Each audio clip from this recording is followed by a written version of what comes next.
Assalamualaikum warahmatullahi wabarakatuh.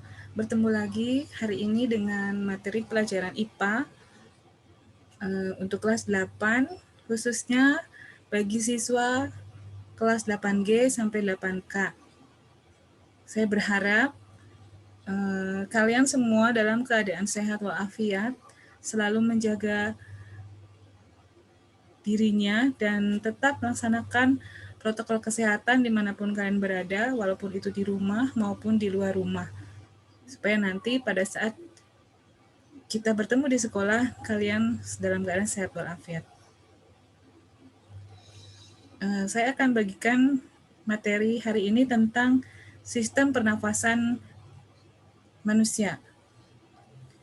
Pernafasan manusia ini kita melakukannya setiap saat dan ada kaitannya dengan situasi pandemi saat ini. Saya akan membagikan screen materi. Nanti setelah saya bagikan, kalian menyimak, tolong disiapkan alat tulisnya, buku tulisnya, atau bila perlu ada buku paket yang sudah dibagikan oleh perpustakaan sekolah atau buku lain untuk menunjang pembelajaran kita. Dan nanti akan saya berikan soal latihan untuk memudahkan kamu belajar. Dan soal itu dalam berupa link, juga dalam absensi, dalam berupa link dari Google Form.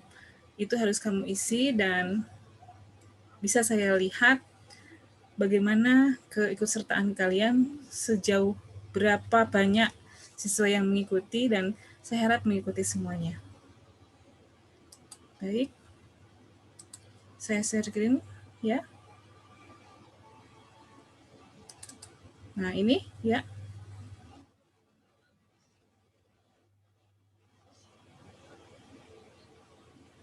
Oke, ini materi ini akan saya berikan kepada semua yang hadir di sini ya, untuk memudahkan atau mengarahkan kalian belajar tentang sistem pernafasan manusia atau respirasi ya. Pada sistem pernapasan ini kita akan mempelajari struktur dan fungsi organ-organ yang terlibat dalam proses bernafas. Ya. Proses bernafas dan gangguan pada pernapasan. Baik. Nah, ini ya. Ini slide-nya.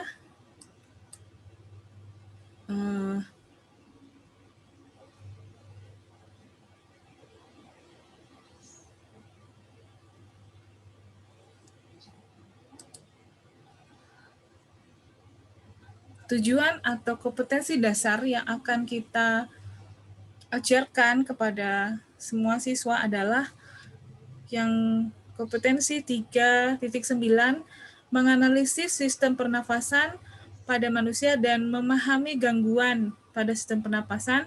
Dan yang untuk KI 4, yaitu tentang keterampilan, menyajikan karya tentang upaya menjaga kesehatan sistem pernafasan.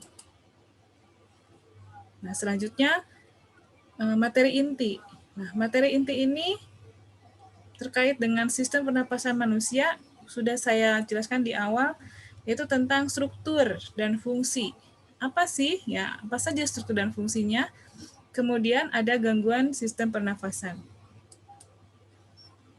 Ini mudah-mudahan terlihat ya. Ada ini soalnya. Nah, yang dimaksud dengan struktur pernafasan itu meliputi organ-organ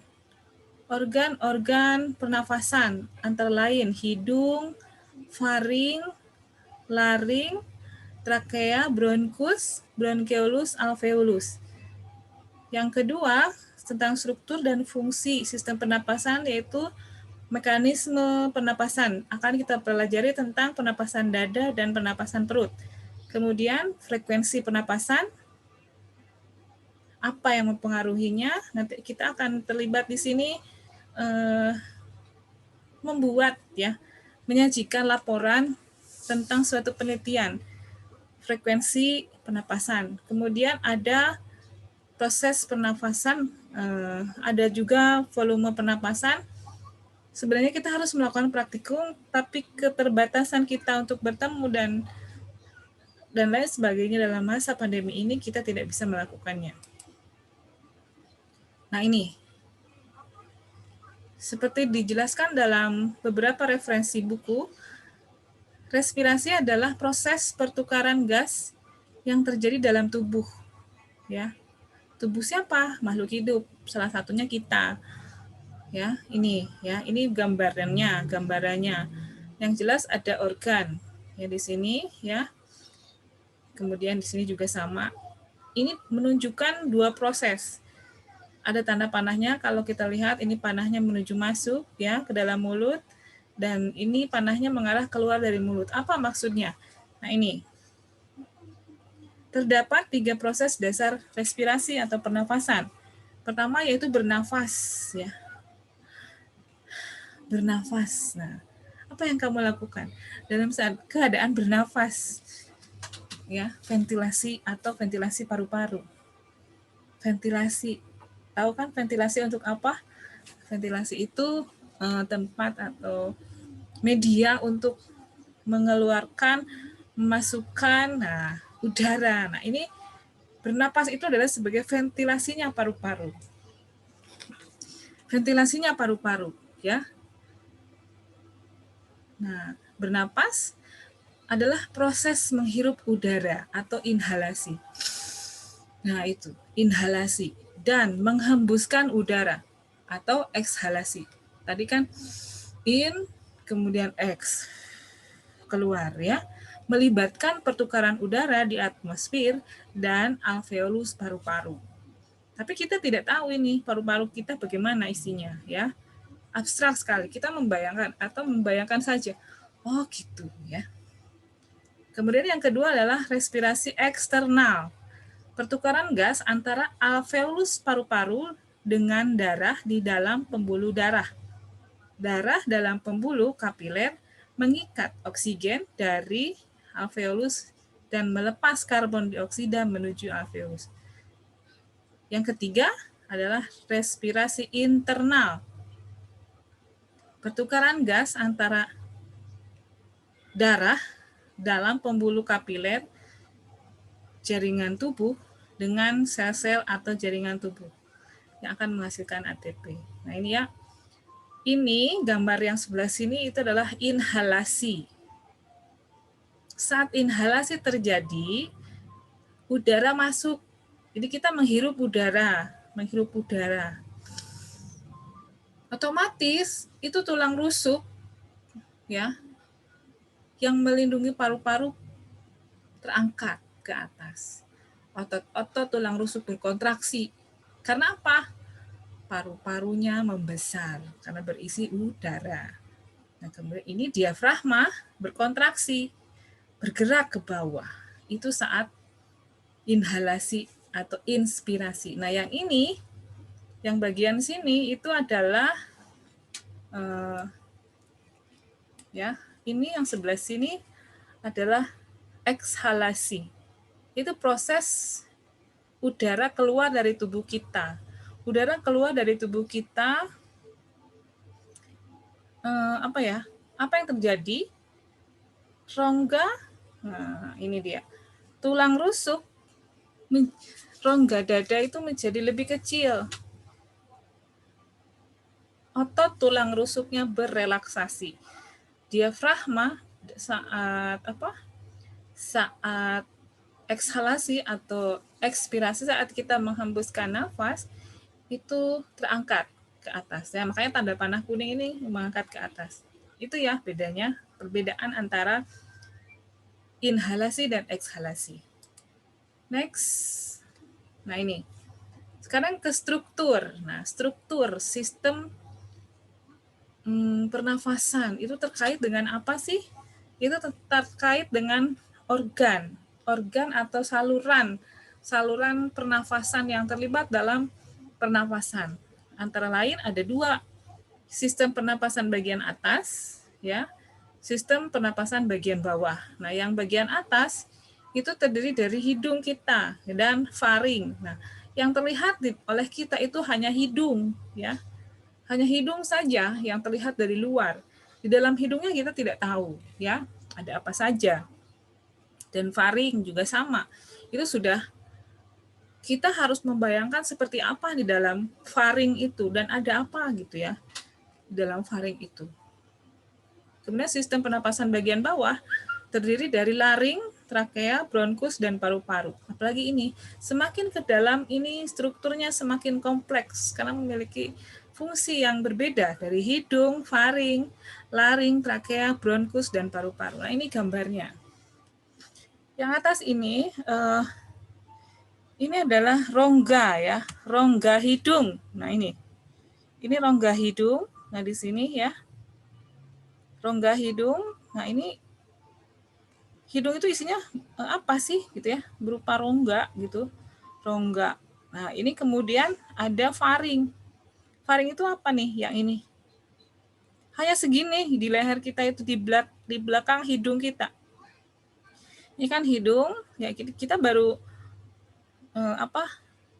kita bisa melihat dari gambar saja gitu. Kita membayangkan dan orang menggambarkan skemanya seperti ini. Ini yang merah ini ya. Yang merah ini adalah faring. Setelah saluran hidung rongga hidung ya, rongga hidung, kemudian ada faring atau nasofaring. Selanjutnya struktur. Nah, ini dia. Ini detailnya dari struktur respirasi bagian atas, yaitu hidung yang pertama.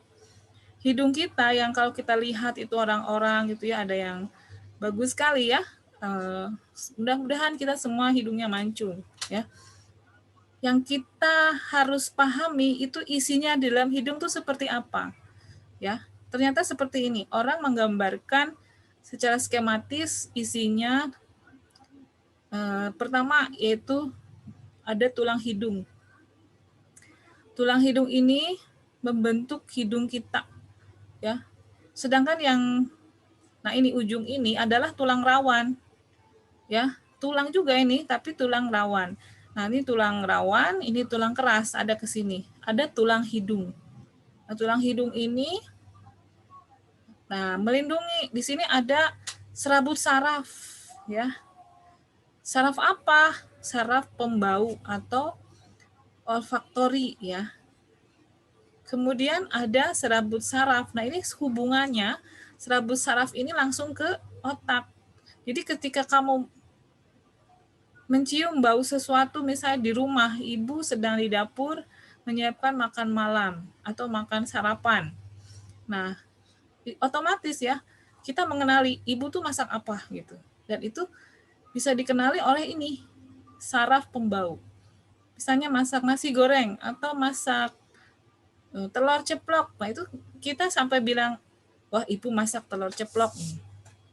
Pasti enak. Nah, itu kita bisa bilang enak itu kenapa? Karena ada serabut saraf pembau dan saraf ini menyampaikannya ke saraf otak dan akhirnya kita bisa, oh ibu lagi masak makanan nah gitu ya. Nah, kemudian di dalamnya di sini ada saraf rambut ini ya, serabut saraf, ada rambut saraf pembau. Jadi jangan asal kalau kita wudhu kita kan selalu membersihkan hidung kita ya, nah supaya bersih gitu wudhu. Nah, kemudian di dalam itu ada rambut hidung. Rambut hidung bukan saraf ya, tapi ada rambut di sini, di rambut hidung di sini tidak tergambarkan. Dan satu lagi ada lendir. Lendir juga sama. Lendir dan rambut adalah berfungsi menyaring ya, menyaring kotoran yang masuk ketika inhalasi. Inhalasi disaring ke sini. Nah, lanjut dari sini kemana? Langsung ke faring. Ini gambar sebelahnya adalah faring. Oke. Faring ini ya, ruangan ini terdiri dari nasofaring, orofaring, dan laryngofaring. Nah, ini dari yang warna pink sampai yang warna biru. Ini masuk ke sini udara ya. udara yang saat inhalasi masuk itu ke sini lewatnya. Oke. Silakan dibaca bukunya ya, jangan lupa ini dibuka ya. Buku yang sudah ada bukunya tolong dibuka dan dipelajari. Materinya ada juga di sini semua. Nah, juga di e-book ya. E-book yang sudah saya bagikan khusus edisi COVID juga ada ya. Situ. Kemudian selanjutnya struktur respirasi bagian bawah. Nah, ini. Lanjut dari faring ada ini laring. Ini bersumber dari saya ngambil gambarnya, saya nggak menggambar sendiri, saya mengambil dari buku orang lain ya, dari Human Body tahun 2002. Ini orang menggambarkan seperti ini. Epiglottis ya, sistem buka tutup di tenggorokan dan kerongkongan kita. Kemudian ada jakun ya. Bagi laki-laki ada jakun di sini yang menonjol keluar dan itu selanjutnya ada tulang rawan, tiroid, kemudian ada pita suara. Jadi terhubung di sini pita suara, jakun di dalam tenggorokan ya. Ini laring di sini. Saya bisa bersuara ini karena ada pita suara di sini di tenggorokan saya. Kamu juga bisa bernyanyi, berteriak. Itu ada pita suara yang berfungsi di sini. Ya, jadi tolong dijaga. Dijagalah itu laring kalian. Oke, lanjut. Nah, ini kemudian yang selanjutnya adalah trakea. Ini tadi ya, laring. Ini gambar yang dilihat dari samping. Ini gambar yang dilihat dari depan ya, dari depan. Ini laring. Lanjutannya adalah trakea. Ini yang belang-belang ini. Belang-belang itu namanya trakea. Atau yang kita bisa sebut dengan kita sehari-hari biasa menyebutnya dengan tenggorokan ya, tenggorokan atau trakea. Ini yang bagian pertama, struktur respirasi bagian bawah pertama. Ada dua, laring, trakea. Selanjutnya, struktur yang selanjutnya adalah ini, bronkus dan paru-paru. Ini ya, ini paru-parunya. Nah, tadi ini trakeanya, kemudian ini ada seperti huruf Y terbalik, cabang ya. Cabang ini disebut dengan bronkus ya. Bronkus ini mengarah kepada paru-paru kiri dan paru-paru kanan ini. Paru-paru kiri dan paru-paru kanan di sebelah sini. Nah, itu ya. Bronkus. Nah, kemudian di dalam paru-paru ada apa? Nah, ada apa di dalam sini seperti akar.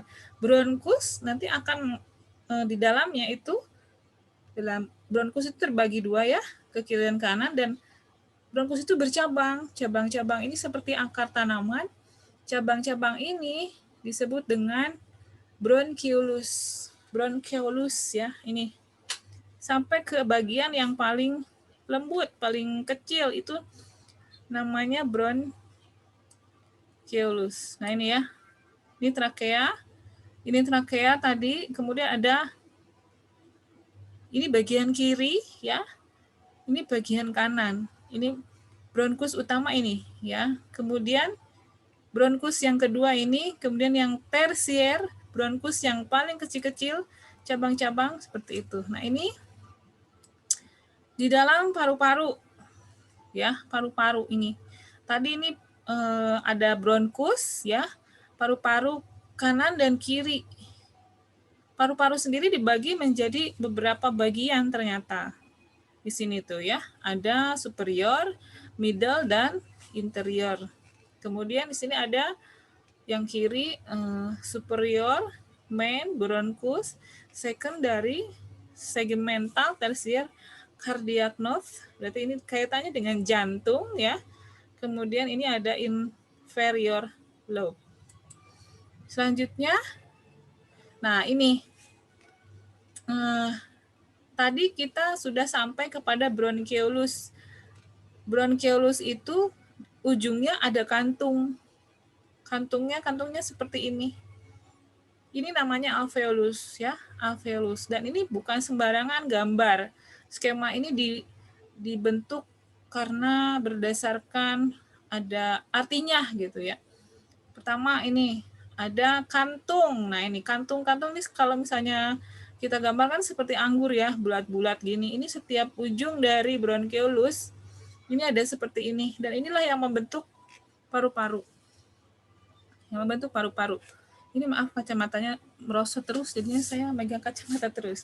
Selanjutnya, nah ini ada jaringan ya, jaringan yang penghubung jaringan.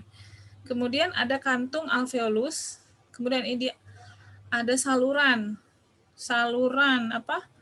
Saluran alveolus ya, ini yang warna pink. Kemudian ada kelenjar lendir ya. Di sini juga ada kelenjar lendir. Jadi kelenjar yang menghasilkan lendir. Pada saat kita sehat seperti sekarang, hidung kita, pernapasan kita itu lembab. Karena kita memiliki kelenjar ini ya. Kemudian ada mukosal, saluran mukosal garis ya. Tetap mukus tadi lendir dan ini juga sama. Kemudian ini ada yang warna merah dan ada yang warna biru. Ini bukan sekedar mewarnai karena ada artinya.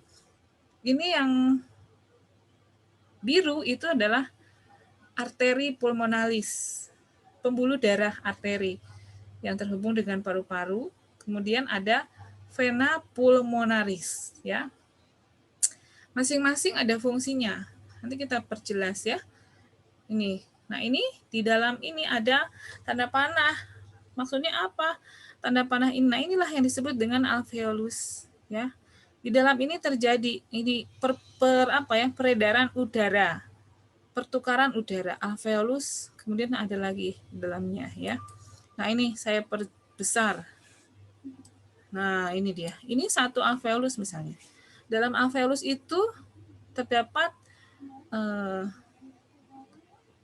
proses ya. Alveolus tadi dikelilingi oleh pembuluh darah. Ada arteri, ada arteri dan vena. Nah, ini ada oksigen dan ada CO2, ini adalah karbon dioksida.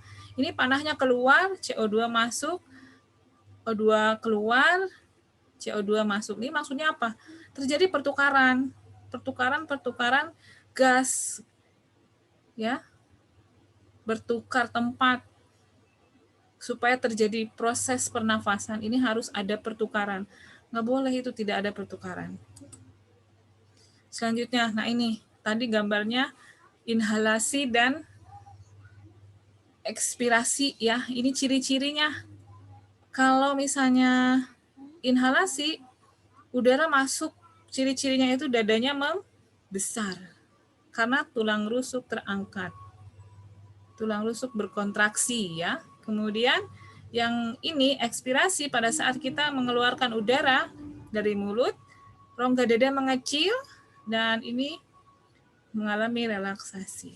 Oke. Lanjut. Nah, ini dia. Kalau misalnya kita praktikum, kita akan membuat alat ini ya. Ada di sini kita perlu botol yang ada tutupnya dan botol itu bawahnya harus bolong. Tapi ditutup dengan balon. Ini ada pipa.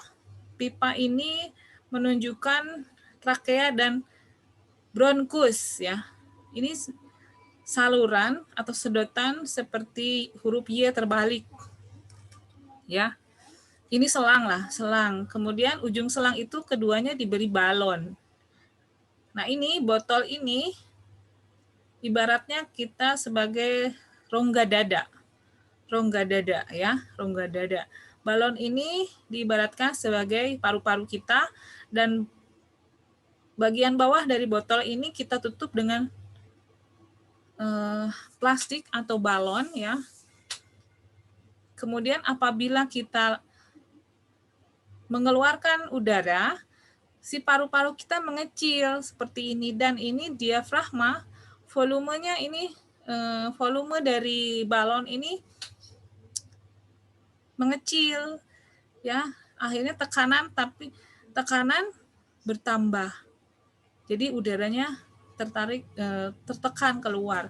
Sedangkan pada saat inspirasi kita memasukkan udara ke dalam selang ini, otomatis balonnya akan mengembang. Ini yang mengakibatkan dada kita mengembang ya apabila saat kita bernapas dan volumenya meningkat, tekanan juga bertambah. Ini ya, diafragmanya akan seperti ini. Lanjut. Nah ini, tadi yang saya ceritakan tentang frekuensi pernafasan. Ya, frekuensi. Misalnya saya bernafas nih, saat duduk seperti ini. Kamu bernafas saat duduk berapa kali dalam waktu 1 menit? Ya, dalam waktu 1 menit. Sedang berjalan berapa kali dalam 1 menit? Apakah normal? Apakah tidak? Atau sedang tidur berapa kali kita melakukan proses bernafas? Apa tadi bernafas? Menghirup udara dan mengeluarkan udara, ya. Nah, ini dipengaruhi oleh umur, ya, jenis kelamin, suhu tubuh, posisi tubuh, kegiatan atau aktivitas tubuh.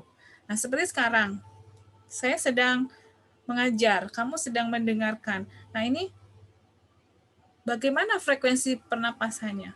Apakah santai, apakah cepat, terengah-engah, atau bagaimana? Nah, itu ini secara teori, ya, secara teori di buku menyebutkan seperti ini. Apakah kita harus percaya? Kita harus membuktikannya, ya. Kita dengan belajar membuktikan dengan melakukan pengamatan pada siapa? Pertama ya pada diri kita sendiri. Misalnya kamu laki-laki atau perempuan sedang duduk misalnya, berapa kali kita tarik nafas? Kita hitung, ya. Nanti saya akan mengirimkan formulir. Nanti kita baca datanya bersama-sama. Benarkah frekuensi bernapas ini dipengaruhi oleh ini dan bagaimana jumlah frekuensi pernapasannya begitu. Oke? Ya. Selanjutnya nih, sekarang kita bahas tentang gangguan sistem pernapasan. Banyak ya, ternyata banyak. Ini sekarang yang sedang terjadi itu sangat menjadi tren dunia ya. Gangguan sistem pernapasan. Yang pertama adalah influenza atau kita biasa menyebutnya dengan flu ya. Di buku juga ada ini ya, influenza. Influenza itu disebabkan oleh virus ya. Virus influenza.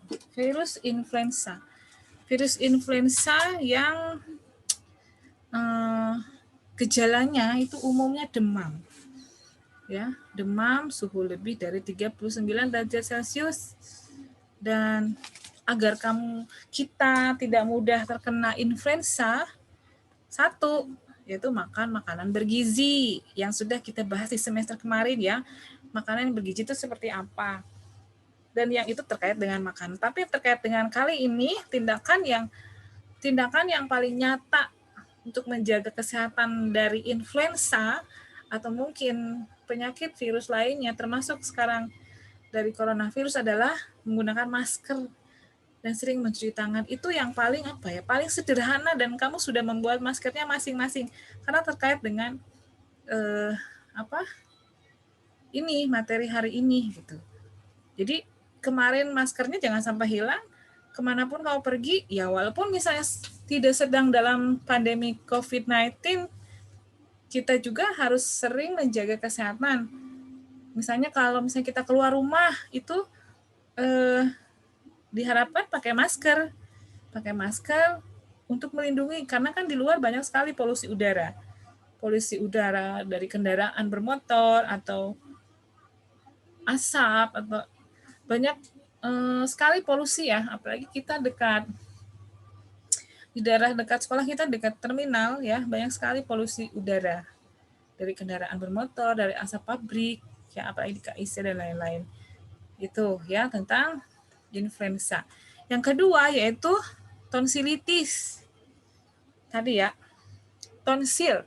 Tonsil itu adalah amandel yang ada di sini ya, di tenggorokan kita.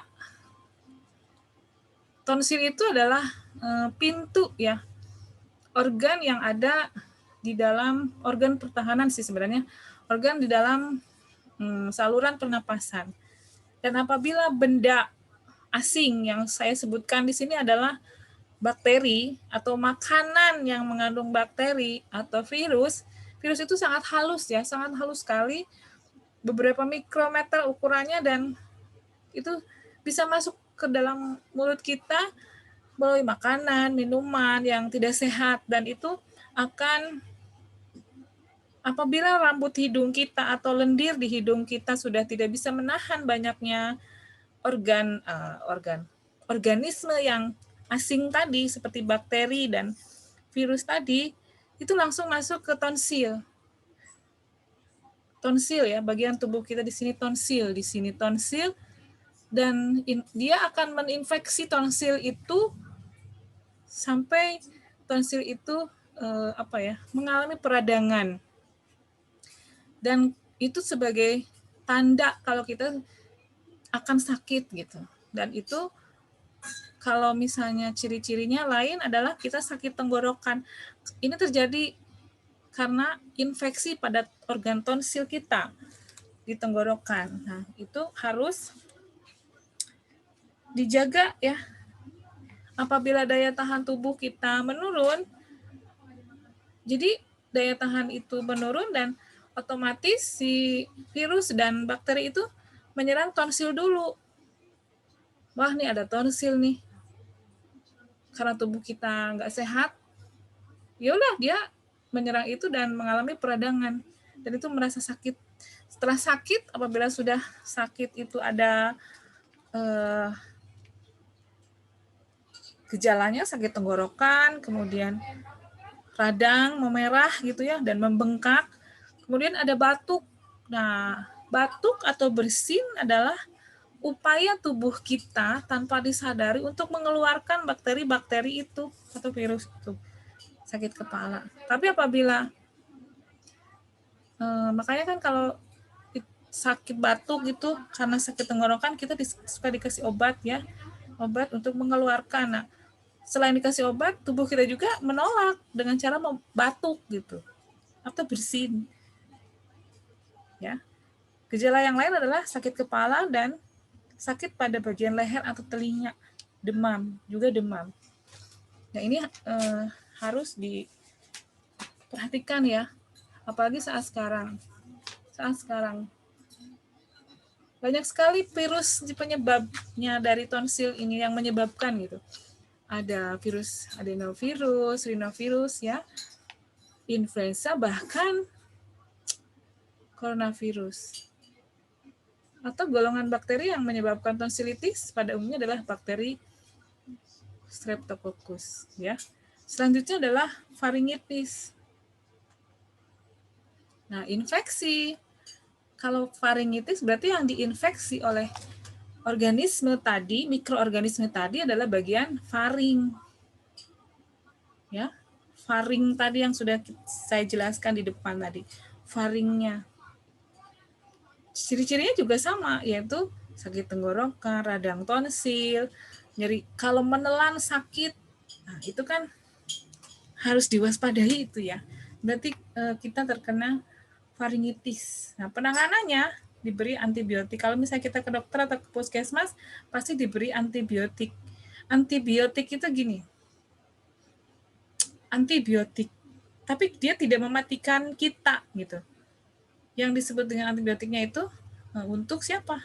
Untuk virus atau bakteri yang masuk ke dalam tubuh.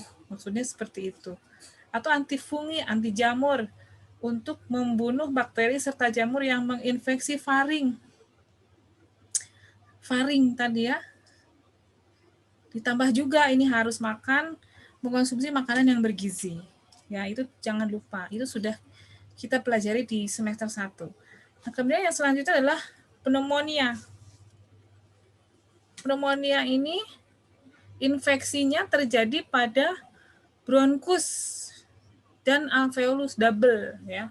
Tadi cabang bronkeolus ya, kemudian bronkus ada sini tadi ya. Bronkus, kemudian ada cabang kecil-kecil tadi disebut dengan bronkeolus dan alveolus. Penyebab terjadinya pneumonia antara infeksi dari virus bakteri, jamur, parasit lainnya, namun disebabkan oleh bakteri Streptococcus pneumoniae. Streptococcus pneumonia. Nah, dalam paru-paru itu ada virusnya atau ada bakterinya gitu ya. Itu bakteri. Dia hidup di sana. Virus, bakteri, jamur adalah makhluk hidup atau mikroorganisme yang bisa ada di mana saja. Itu yang harus kita waspadai ya. Mungkin itu sudah ada di tubuh kita, tapi dalam jumlah yang sedikit. Yang harus kita waspadai ketika jumlah mikroorganisme itu banyak dalam tubuh dan itu menggerogoti tubuh kita dari dalam. Ya. Apalagi kita tidak makan misalnya atau begadang, itu akan membuat mereka senang gitu. Bagaimana nih?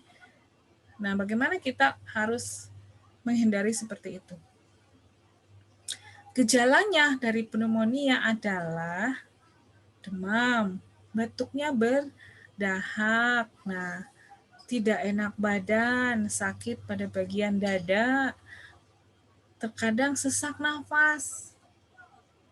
Ini identik dengan kondisi yang terjadi saat ini, ya.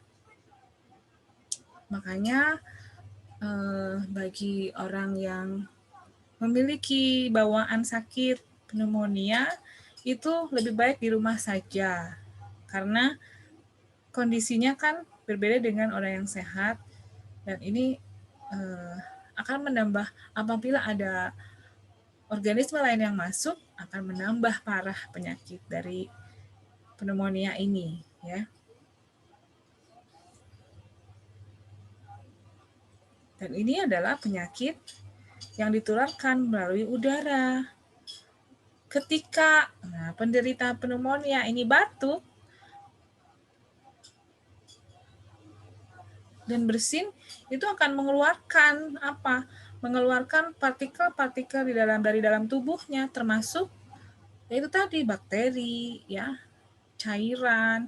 Seperti saya bicara ini, mungkin muncrat begitu ya, atau ada partikel air yang keluar dari mulut saya. Makanya kalau kita ketemu, kita pakai masker aja ya, walaupun pandeminya sudah berlalu, supaya menjaga gitu ya, menjaga daya tahan tubuh kita.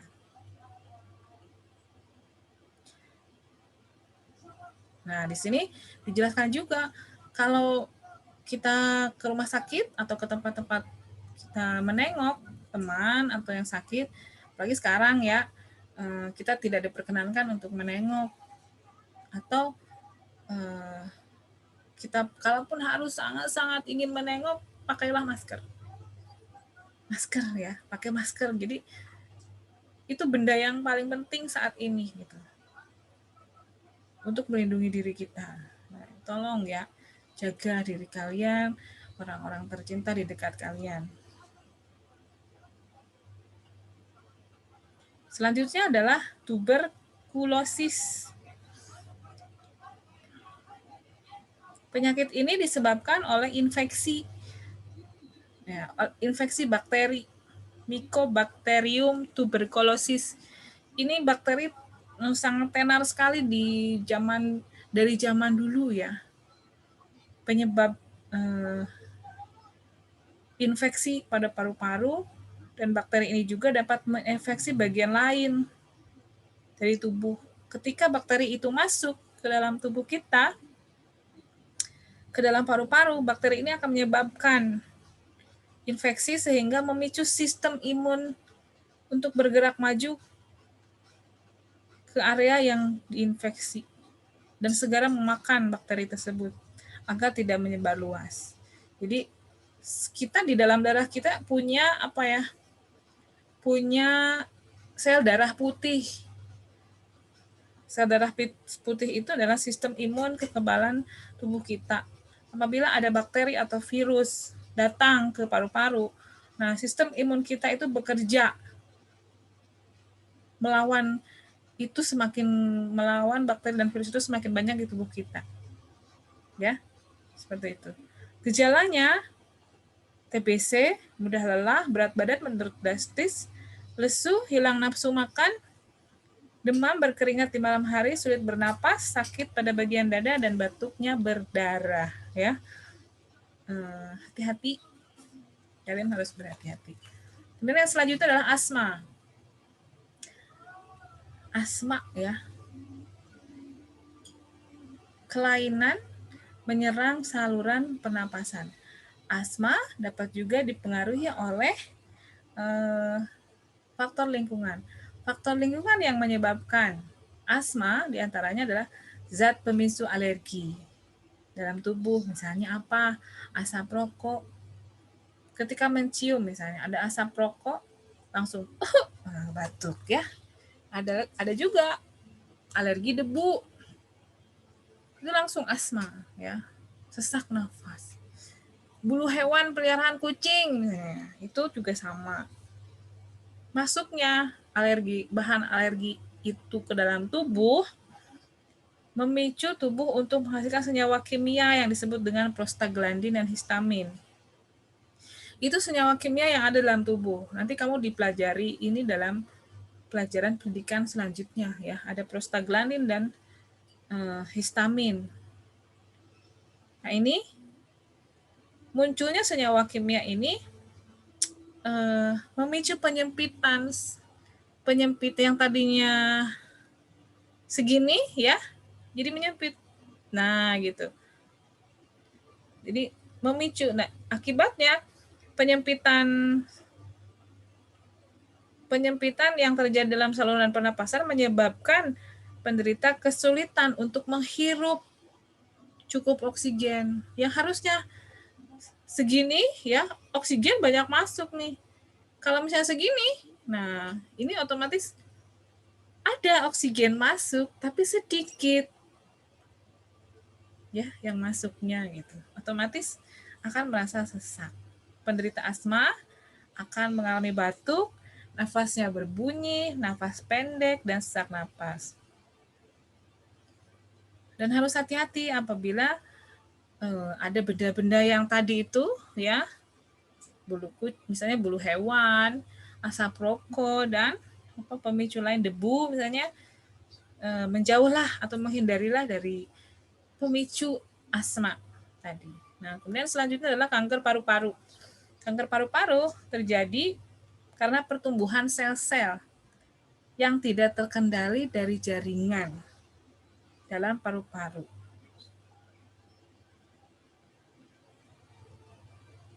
Dan ini juga sama, pasti ada pemicunya, entah itu rokok atau makanan ya, bahan pengawet dan lain-lain yang harus tidak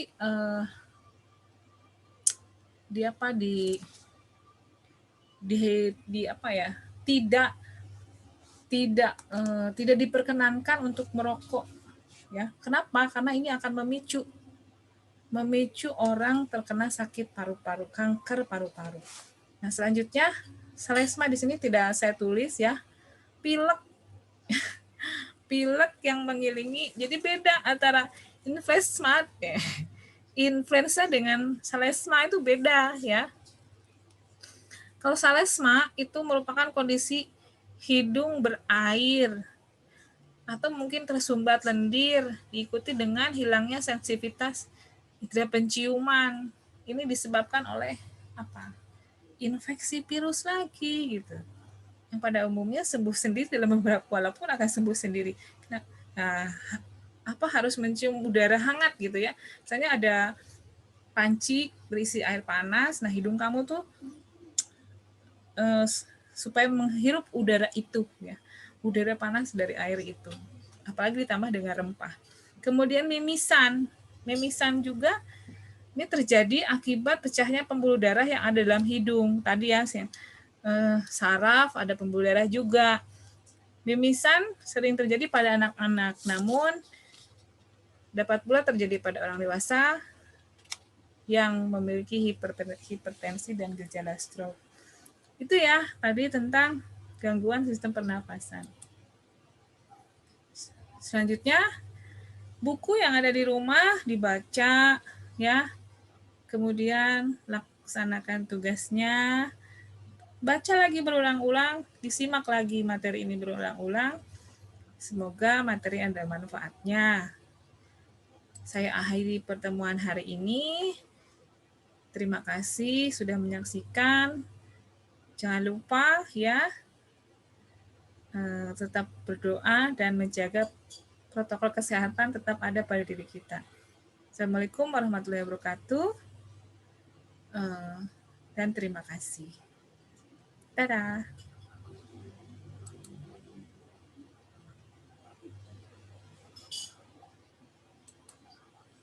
Baik, itu ya.